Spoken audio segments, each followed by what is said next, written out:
Быйыл қазақ мәдениетін әлемге танытқан ұлы ғалым, ағартушы, шығыстанушы, тарихшы, фольклоршы, этнограф, географ Шоқан Уәлихановтың туғанына 190 жыл және Қазақстанның халық жазушысы Сәбит Мұқановтың туғанына 125 жыл. Осы орайда Сәбит Мұқановтың Шоқан Уәлиханов пьесасы кітапханада көру қабілеті бұзылған оқырмандар үшін бедерлі нүктелі қаріпте жарыққа шықты. Бұл туынды шығыстану саласына зор үлес қосқан Шоқан Уәлихановтың өмір жолымен таныстырады.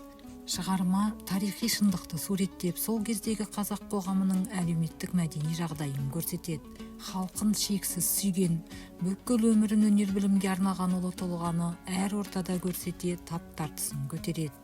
Тартысқа толы өмірімен қазақ трагедиясы қамтылып, ескілікпен күрескен Шоқанның адасуы мен қазақ өмірін жақсартуда патшадан рақым күтуі, сұлтан болуға ұмтылуы айтылады. Елдің еңсесін басқан ескі салт сана, әлеуметтік теңсіздік, зорлық-зомбылық тудырған қоғамға қарсылығы, ауыл байларымен айқасы, Айжанға деген сүйіспеншілігі мен қара халықтың жан айқайы арқылы қазақ қоғамын көрсетеді. Бір туар ұлы тұлға жайлы ой толғап, адамгершілігі мен адалдығына, табандылығына тәнті етеді.